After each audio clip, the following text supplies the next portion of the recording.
কোনো প্রত্যাশা কম হওয়ার কোনো কিছু নাই, সাহস করে খেলতে হবে। টি-20 এমন একটা ফর্মের কথা চিন্তা করে ভয় যদি একবার মাথায় ঢুকে তাহলে আসলে কখনোই সাকসেসফুল হওয়ার উপায় নেই। খুব প্রেশার যাতে ওরা না নেয়, ফ্রিলি যেন তাদের খেলাটা খেলে। যেদিন আমরা সবাই একসাথে ভালো করে খেলতে পারবো সেদিন যে কোনো টিমকে হারাতে পারি। সাইফুদ্দিন থাকতেই পারতো, আর না থাকলেও যে একদম হুলস্থুল কিছু হয়ে গেছে তাও আমি মনে করি না।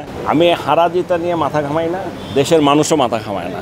ওরা যদি ভালো খেলে ক্রিকেট সবাই খুশি।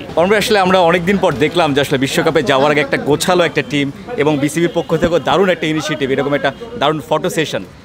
বোর্ড সভাপতি হিসেবে নিশ্চয়ই আপনারও এটা ভালো লাগার বিষয়।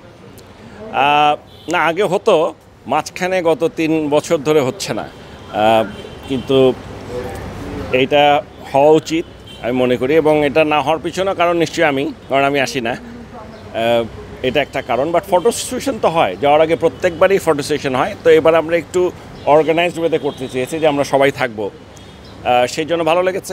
এটাই হওয়া উচিত। আপনাদের সাথে কথা বললেন, কি বার্তা দিলেন যাওয়ার ঠিক আগ মুহূর্তে? আসলে বার্তা তেমন কিছু দেয়নি, যেটা বেসিক জিনিসটা বলা হয়েছে যে সাহস করে খেলতে হবে। টি-20 এমন একটা ফর্মেট, এখানটায় ফর্মের কথা চিন্তা করে ভয় যদি একবার মাথায় ঢুকে তাহলে আসলে কখনোই সাকসেসফুল হওয়ার উপায় নেই। আর বিশেষ যেটা হচ্ছে ওয়ার্ল্ড কাপ, সর্বোচ্চ জায়গা। আমি বলেছি যে খুব প্রেশার যাতে ওরা না নেয়, ফ্রিলি যেন তাদের খেলাটা খেলে।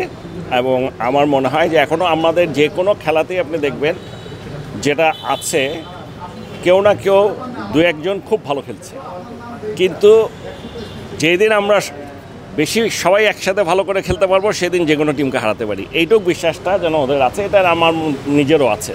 তো আমি মনে করি আমাদের সেই সামর্থ্য আছে, এখন সবাই খেলতে পারলে হয়। আমার ভাই, দলটা কেমন দেখলেন? সাইফুদ্দিন বাদ পড়েছে, সাইফুদ্দিনকে নিয়ে আসলে অনেক কথা হচ্ছে। না, এখানে ইস্যুটা হচ্ছে যে আপনার সাইফুদ্দিন থাকতেই পারতো, মানে সাইফুদ্দিন থাকলেও এটা নিয়ে কোনো সমস্যা হতো না, আর না থাকলেও যে একদম হুলস্থুল কিছু হয়ে গেছে তাও আমি মনে করি না। কারণ আমি মনে করি যে আমাদের এখানে যদি 3 জন পেসার খেলাবে, সেখানে ফার্স্ট চয়েস ডেফিনেটলি থাকবে তাসকিন, মুস্তাফিজ অ্যান্ড শরীফুল। এখানে আরেকজনের ঢোকার সম্ভাবনা খুবই কম, মানে আমাকে যদি জিজ্ঞেস করেন, তবে আমার কথায় কেউ ইনফ্লুয়েসড হবে না ওরা। তারপর আমি বলছি, যদি কেউ ইনজুর্ড হয় সেই ক্ষেত্রে আমার সাথে ওরা নিয়ে যাচ্ছে হাসান মাহমুদকে, আমার ধারণা হাসান মাহমুদকেই খেলাবে। সো এইখানটায় এক্সট্রা একজনকে নিয়ে যাচ্ছেন যদি ওরকম কোনো কন্ডিশন কখনো মনে হয়, যেটা আমার মনে হয় ইউএসএতে এখনও তো দেখি নাই, আর ওয়েস্ট ইন্ডিজ সম্পর্কে যতটুকু জানি সম্ভাবনা খুবই কম। হ্যাঁ, আমাদের মেজর সমস্যা কিন্তু একটা ফিটনেস, এটা আপনাদের স্বীকার করতে হবে। পেস বোলারদের সবচেয়ে বড় সমস্যা হচ্ছে ফিটনেস। অনেকেই আছে যারা খুব ইনজুরি প্রোন, যেমন ধরেন তাসকিন। আমি যদি তাসকিনের কথা বলি, সাথে সাথে সাইফুদ্দিনও কিন্তু ইনজুরি প্রোন। এখন 2 জন ইনজুরি প্রোনকে আমরা কি নিয়ে যাব কি না, তার চেয়ে আরেকজন কম্পারেটিভলি হয়তো ওর মানে একই রকম বা তার চেয়ে ডেফিনেটলি সাইফুদ্দিন একটু বেটারও হতে পারে, কিন্তু আরেকটা ছেলে আছে যে নাকি ফিটনেসের দিক দিয়ে অনেক স্ট্রং, সেরকম একটা নেওয়াই মনে হয় ভালো। এরকমই হয়তো চিন্তা করেছে, হতেই পারে। জাস্ট টিম নিয়ে এটা কথা যে টিমটা দেখলেন, কোচ এবং ক্যাপ্টেন থেকে শুরু করে সবাই বলছে যে প্রত্যাশাটা যেন কম থাকে। নিশ্চয়ই তাদের মাইন্ডসেটে আছে, একটা লক্ষ্য নিশ্চয়ই আছে। কোনো প্রত্যাশা কম হওয়ার কোনো কিছু নাই। আমি আপনাদেরকে একটা কথা, প্রত্যাশা কম হওয়ার কোনো সুযোগই নাই।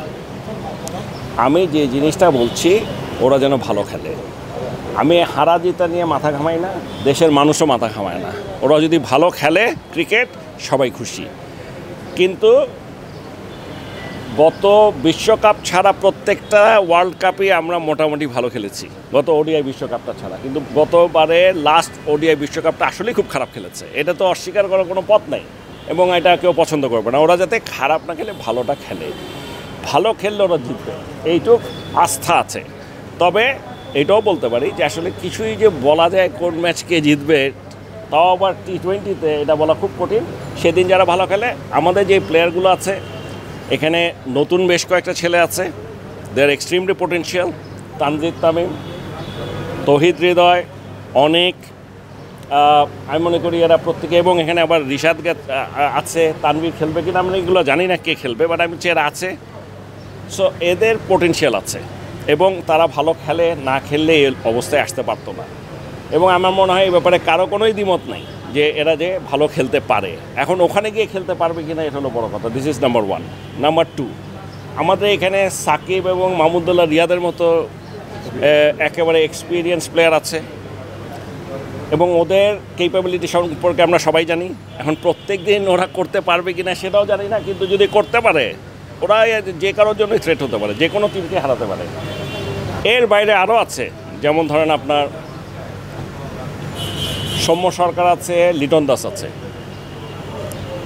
সৌম্য সরকার, লিটন দাস এই গত 1 বছর আগেও যদি কাউকে জিজ্ঞেস করতাম সবাই এক বাক্যে এক নাম লিখতো লিটন দাসের কথা, যে বেস্ট ওপেনার। এখন সে ফর্মে নাই, ফর্মে তো নাই থাকতে পারে, এখন ফর্মটা কতদিন থাকবে না।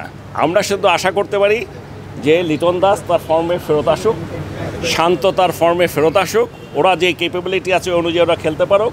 এবং সৌম্য সরকার খেলবে কিনা আমি জানি না, যদি খেলে ওর মধ্যেও বিরাট পোটেনশিয়াল আছে, একটু ইনকনসিস্টেন্ট, ওই দিনটা যেন ভালো খেলে, এই তো দোয়া করতে পারি, এছাড়া কিছু করার নেই। যদি ভালো খেলতে পারে এরা, ডেফিনেটলি আমার মনে হয় ভালো করবে। তাহলে ভাই আপনি কি ওয়ার্ল্ড কাপের শুরু থেকে থাকবেন টিমের সাথে? এখন পর্যন্ত প্ল্যান ছিল থাকবো না, কিন্তু আজকে সবাই ধরেছে, প্লেয়াররাও ধরেছে আমি যেন প্রথম ম্যাচ থেকে থাকি। আমি বলেছি যে কালকের মধ্যে আমি সিদ্ধান্তটা জানাবো। ওকে, থ্যাংক ইউ ভাই।